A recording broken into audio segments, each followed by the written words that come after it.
The following is a Ham Radio Productions podcast. And welcome back to another episode of the Through the Ham Radio podcast. I'm your host, Ashley, and want to thank everyone for joining me here today. Got a very special episode for you today that I think you'll really like. And if the title is any indication where we're going to go today, then I hope you're excited and ready as I am. So, we all know, well, if you don't know by now, I'm sorry, give you the spoiler alert, but, at the end of season 3, 11 loses her powers. Now, this has been highly debated by Stranger Things fans, that, she lost her powers because the Mind Flayer broke off into her and he sucked them out of her. There's, that half of the fan base believes that. And then the other half of the fan base thinks, well, it's because maybe she's been out of the lab for so long and off those drugs for so long that she's, lost them through a gradual process of being off those psychedelic MK Ultra mind control type drugs, and she's becoming more human. Now, I am kind of a middle of the pack.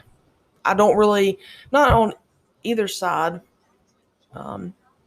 for those theories, because I see a truth in both of them, actually. So I'm kind of one of those the Stranger Things fans that is like, well, could be one or it could be the other, but we'll just have to wait and see. Hopefully they'll address that in season 4, and hopefully, she does get her powers back. But the reason I decided to make this episode today is because just to talk about what if 11 never gets her powers back. What then? Well, you could make the obvious argument that, well, the Mind Flayer will never be defeated. Yeah. Yeah.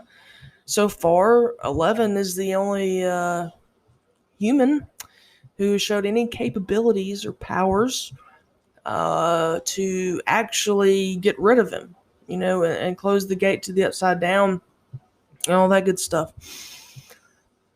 But I think we do at the same time have to be, somewhat realistic, or just realistic enough to be prepared for if she never gets her powers back, what will become of Hawkins or the world at large. By this one girl without her powers of telekinesis and telepathy, excuse me. Well, I think there is a power that 11 possesses that is much greater than telekinesis. In the grand scheme of things, if you really look at it, really pay attention to it, as I have tried to do in the 8th time now that I've rewatched Stranger Things. I know, I'm getting bored with no new Stranger Things 4 content. So I'm just trying to, have to go back and rewatch the entire series from the first season to season 3, just to pick up the little nooks and crannies of it all, and reflect, have a little self-reflection, of everything that's going on and what we can expect in the future. And I stumbled upon this conclusion that no matter how much Dr.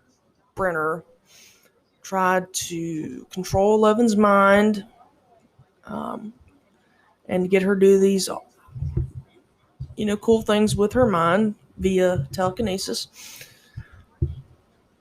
The one thing I think he could not do was alleviate her abilities to be human, right? Because you think of it, whether it's 11 or the other test subjects, those subjects that were brought into the lab to be to have mind control experiments conducted on them um, to either enhance or tap into their powers.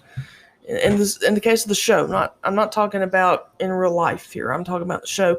I think I will make an episode on the MK Ultra mind control project, as it were, in reality. I think I'll do that in a couple weeks. But for now, it's strictly fiction. Is strictly on the show.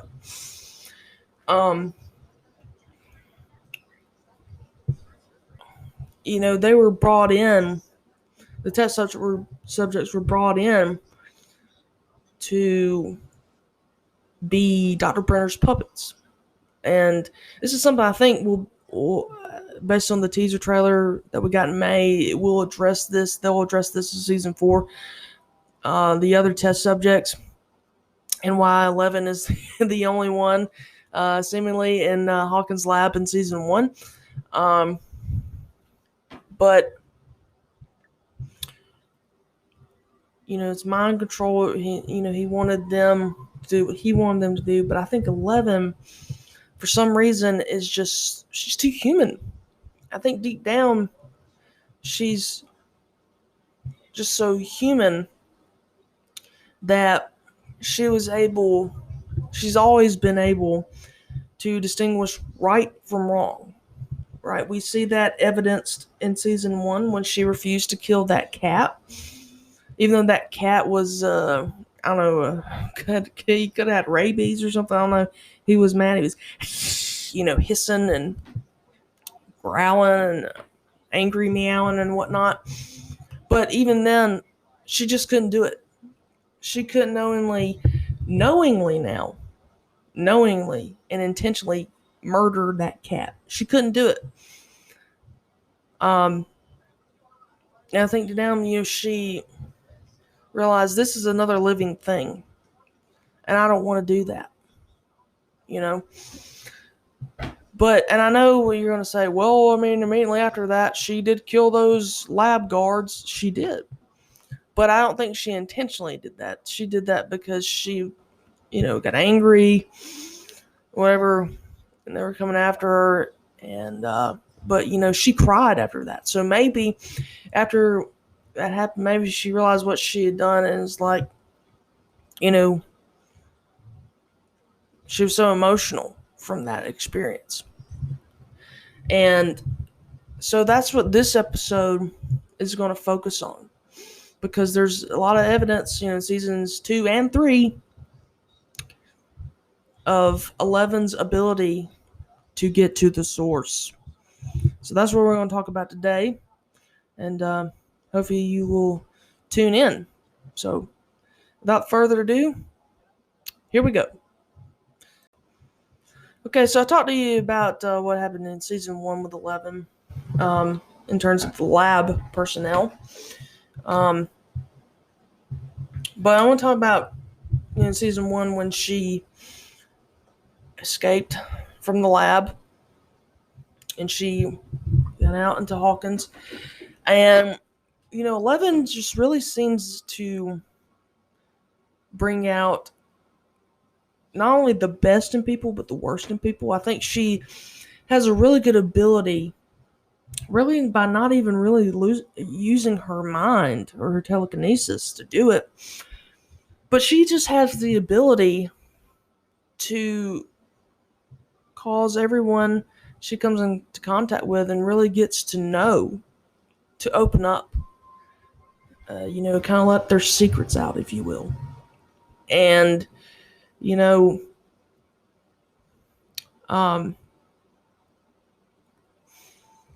really see that a lot in the Wheeler household.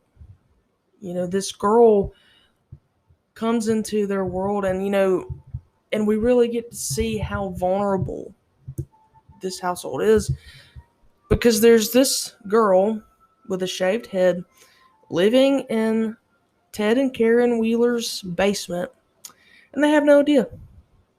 And it, it really shines a light on, okay,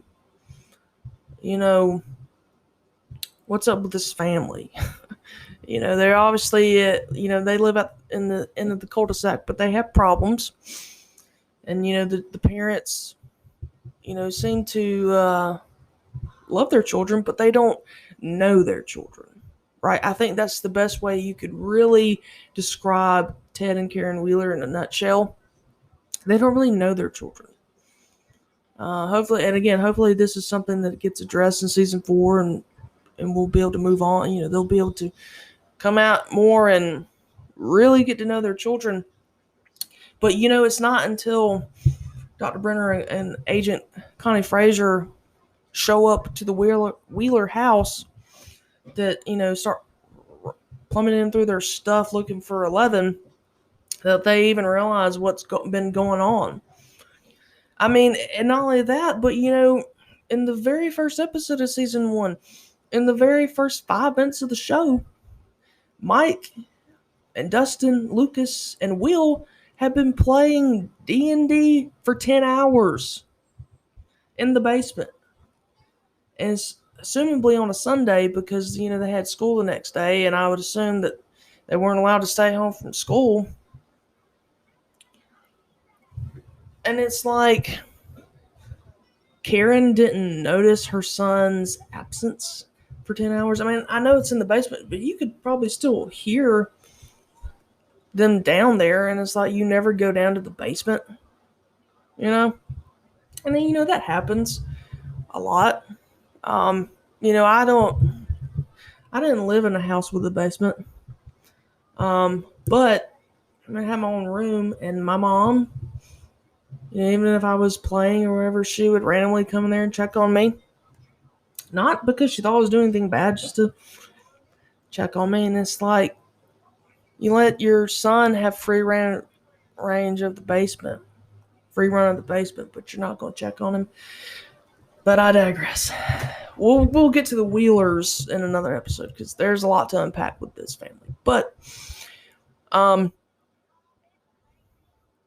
even when, with 11, her interactions with Mike, she gets down to the deep roots of, Mike wants a girlfriend.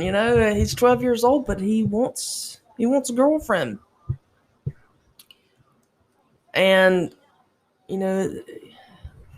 they're like puppy love, but I think too she really 11 in her interactions with Mike and the party again exposes fragility. There's a fragileness to that friendship that kind of exposes them as they don't really seem to like change very much in the beginning. And Mike is the leader, and what he says goes. And, I like this girl, and we're going to keep her, whether you like it or not. And I think in a way it kind of forces them to choose between 11 and Will, but I think 11 helped them to realize, how important, their friendship is, but also that there will be changes on the horizon for them as they get older. But I really liked how at the end she did help them to come together. Not only because she helped to find Will, helped to bring him back, but I think she did help teach some valuable lessons. Help to remind them, friends don't lie. Promise is a promise. Loyalty. All the things that they taught her, they're not doing in season 1, And she's like, hey, friends don't lie. Remember that, Mike? What she said? You know?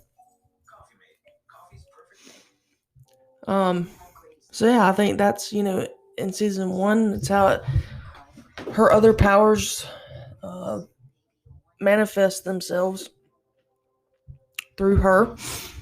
So next, I want to talk about season 2, and it really progresses from there, especially now that she's with Hopper.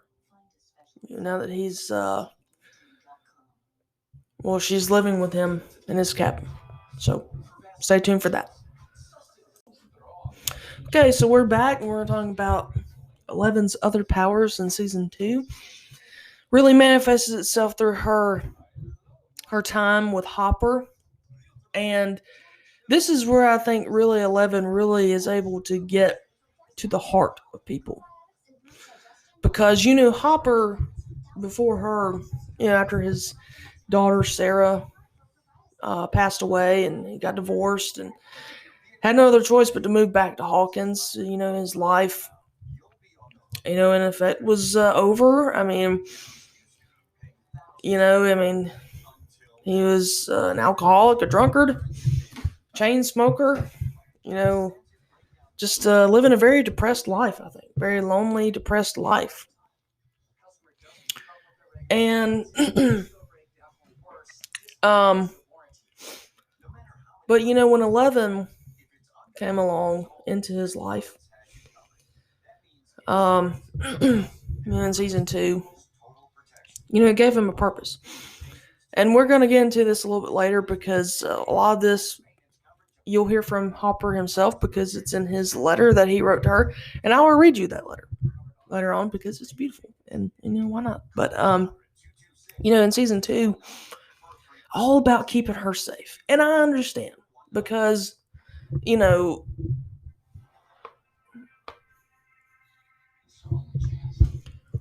there's a lot of dangerous forces out there, human forces looking for 11. And I know he wants to keep her protected. Because, and I think, I think this will probably be some of the things that Hopper's story, his backstory that we're going to hear so much about in season 4,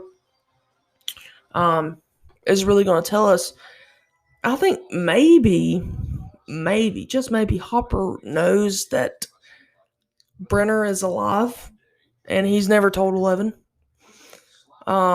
I think maybe he knows that Brenner is alive.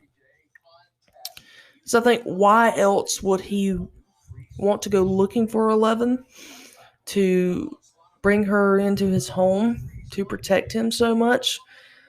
Because, I know at the beginning of season 2, you think Dr. Owens, geez, this guy, but I don't know. Dr. Owens to me seems like a good guy. He seems like he really wants to figure out what's going on and to stop it. So I don't think it's really, Dr. Owens that Hopper, is so worried about. I think it's Brenner. Because I think Hopper knows Brenner's alive. But I digress. But yeah, season 2 is all about keeping 11 safe. You can't go see your boyfriend. You can't. No one can know that you're alive. Pretty much. That's why you're here. But I'm taking care of you. And it was really hard for her to understand that at first, because he didn't tell her that. He didn't say, I know it seems like you're a caged animal, and I don't want that to be the case. I don't want you to feel like you're a caged animal, but I have to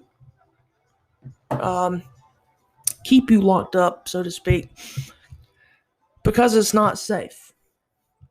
There are people looking for you. It's just not safe out there for you. And I just want to keep you safe, because, I don't want to lose another daughter. And he revealed that, I think, the last episode of season 2. But you gotta understand, this girl has been in a lab like her entire life. She doesn't understand those kind of things. You gotta tell her that.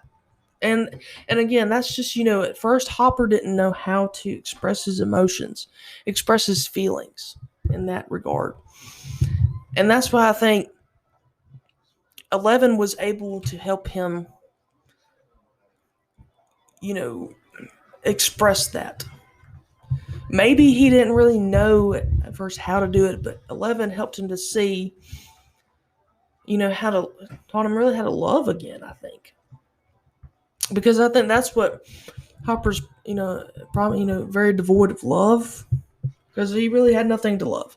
I don't really know, where his parents are or whatever. Clearly, they're not around. And, he really had nobody. And until this girl, came into his life. But yeah, I think 11 really got Hopper to open up. And you can see it, after she came into his life, how different he was. He wasn't moody as much anymore. His voice even sounds a little bit different. He's, a little bit more cheerful. Especially in season 3. The Hopper comedy in season 3 was like really good. I really enjoyed it. But in season 1, he just, he didn't really seem to give a crap about anything or anyone, even with Joyce and Will. And it wasn't until he, just being, I think, a really good detective, a really good investigator, started to figure it out, started to put 2 and 2 together and see everything that was lining up, and something wasn't right here, that he really started to believe Joyce and try to get Will back. But in season 2, we see a drastic change in his personality since 11's been there, because he, it's almost as if he seems to have a purpose again, and not saying that I wanted anything to happen to Will in season 1, but if that hadn't happened, then 11 wouldn't have come into the picture. She wouldn't have come into his life. And, she gave Hopper a purpose, not only from a personal standpoint, but I think from a professional standpoint, because, as he said in season 1, the only bad thing that's happened here in like 4 years since I've been chief of police was when an owl attacked Eleanor Gillespie's hair because he thought it was a nest. He's come a long way from that because he has a purpose now. And I think 11 not only gave him that purpose, but she helped him to open up. And that's a really good power. Not many people have the ability to do that especially when they can't really make complete sentences and, can't really talk a lot. And they've been they've been a human guinea pig in a lab for like 12 years of their life. But I think that's, one of our greatest powers, just being able to tap in to emotions and getting people to open up.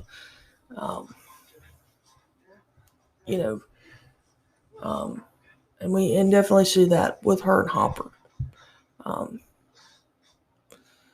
And so next I will be talking about her in season 3, because she helped a lot of people. She tapped into a lot of people in season 3. And I will also be reading Hopper's farewell letter to 11 to you, because I like it and ties in a lot to the story. And then I'll wrap up this episode today by summing it all up, telling you 11's true powers, and where we go from here. So don't click that dial. Stay tuned. We'll be back after a quick break. Okay, so we are back after that quick break. and discussing 11's greatest true powers other than telekinesis in season 3. And of course, it is, evidence with her relationship with Hopper and his letter. But also, I think the biggest one is with Billy. Because, as we know, I think when she went to the source, I think she thought she was going to the Mind Flayer source, but really she was going to the real source. The source of his pain, which the Mind Flayer, was tapping into. That's why Billy, I think, made a much better host than Will. I think seasons 2 and 3 were all about the Mind Flayer trying to find a host and have a successful host to carry out his mission. But, Will, he wasn't the right host, I don't think. But Billy was. And because, as we saw in season 3, he had a very terrible childhood, a lot of anger in his heart, in his mind. And 11 got to the source and she found out. And as we know, it saved her life. Because, at that point, she had no powers anymore after that. And if she had not been able to tap into the source again at the Battle of Starcourt, in that episode, she would be dead. Because she was about to go be taken by the Mind Flayer. Excuse me. But she got to the source, Billy. She pierced through the hold that the Mind Flayer had on him by saying she was beautiful. And, she was talking about his mother. He loved his mother. And she was able to get, I think, the real Billy to come out of, the hold the Mind Flayer had on him. And, to realize, what I'm about to do. And I think that's why it really is kind of sad, that Billy died. Because I think, he sacrificed himself for her. Because she was the only person at the end who understood him. And I think that's what's being displayed or depicted in that moment is no one up to that point had ever thought to say, Billy, you're loved. Or Billy, just to see what, why he's acting the way he is. No one had ever thought, Max just always thought he was a jerk. He was. He was. Especially to her. But even Max, I don't think really knew the root of his anger and his jerkiness. I think she just thought it's because he didn't want to move. He didn't want to leave California. But no, it's because he loved his mom, and his mom, did abandon him. And maybe he was always angry at his mother. Maybe he wanted a mother figure in his life. I think that's why maybe he was so attracted to Karen Wheeler's because, much older woman, a mom. He didn't really have a mom, really, growing up. But yeah, 11 at that point is the only person that ever bothered to really get to really know him.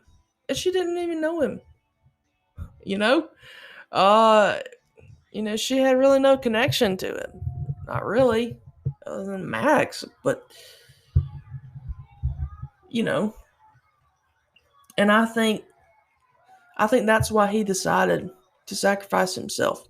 I think, he'd been under the influence of the mind for so long. I mean, obviously, he knew that someone was going to have to die.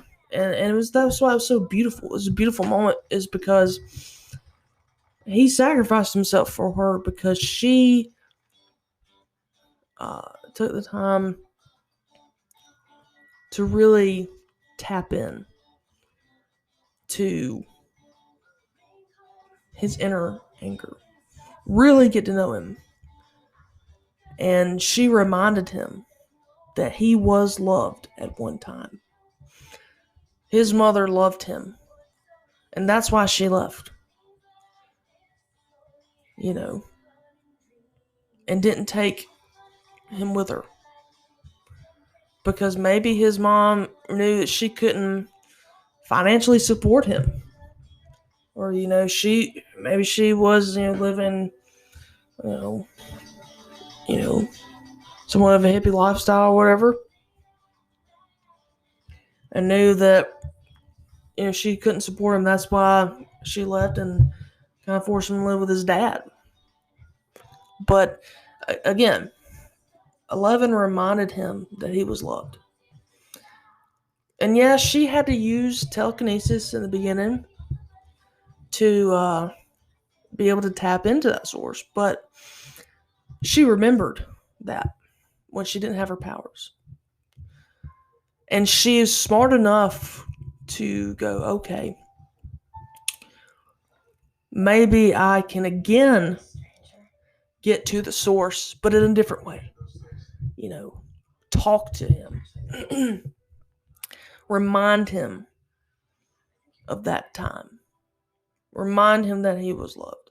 Remind him of his mother. Really get to the source, the heart, the emotions. And she did.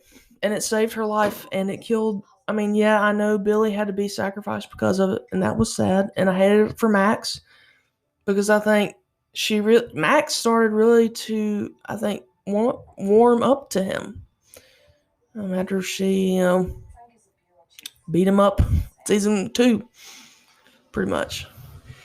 And yeah, it also seemingly cost her and everybody else Hopper. But she survived. And for the time being, at that moment, the Mind Flayer was taken care of.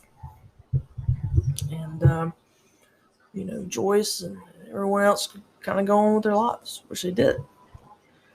So, that brings me to Hopper's letter.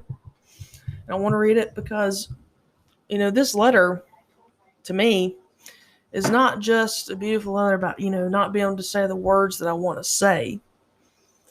But I think this letter carries a little bit more weight than just,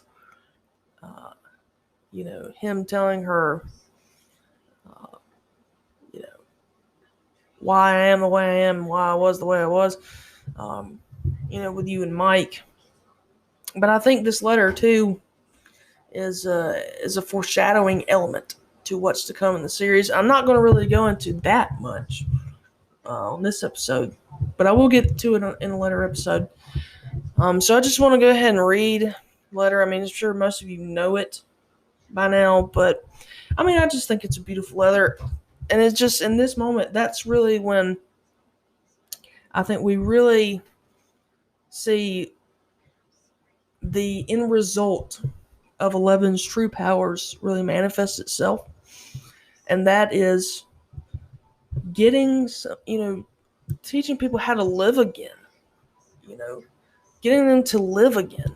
Because 11 brought life to Hawkins, I think. I mean, now, she also brought some other stuff too, but I think she really woke this town up and everybody in it and got them to really look at themselves and go, gosh, I mean, living. I'm not really living. So here it is. Here's the letter. I'm gonna try my best to do a little bit of a Hopper voice, so just bear with me, okay? There's something I've been wanting to talk to you both about, and I know this is a difficult conversation, but I care about you both very much, and I know you care about each other very much, and that's why it's important that we set these boundaries moving forward, so we can build on. So we can build an environment where we all feel comfortable, trusted, and open to sharing our feelings. Feelings, Jesus. The truth is, for so long, I'd forgotten what those even were. I've been stuck in one place, in a cave, you might say. A deep, dark cave. And then I left some egos out in the woods, and you came into my life, and for the first time in a long time, I started to feel things again. I started to feel happy. But lately, I guess I've been feeling distant from you. Like you're pulling away from me or something. I miss playing board games every night, making triple decker Eggo extravaganzas at sunrise, watching westerns together before we doze off. But I know you're getting older, growing, changing. And I guess, if I'm being really honest, that's what scares me. I don't want things to change. So I think maybe that's why I came here, to try to maybe stop that change, to turn back the clock, to make things go back to how they were. But I know that's naive. It's just not how life works. It's moving, always moving, whether you like it or not. And yeah, sometimes it's painful, sometimes it's sad, and sometimes it's surprising, happy. So you know what? Keep on growing up, kid. Don't let me stop you. Make mistakes, learn from them. And when life hurts you, because it will, remember the hurt. The hurt is good. It means you're out of that cave. But please, if you don't mind, for the sake of your poor old dad, keep the door open 3 inches. So there we have it. Every time I watch that scene of him, the letter, I mean, it gets me every time. I mean, I'm getting chill bumps right now just from reading it because it's true. And I'm going to touch on this in an episode in a few weeks. I'm going to talk about it because I've experienced all these things that Hopper's talking about. Growing up, not wanting change. But he's right. I mean, you cannot stop it, no matter what. And I just think, in that moment, that's when we really see that her greatest powers are right there.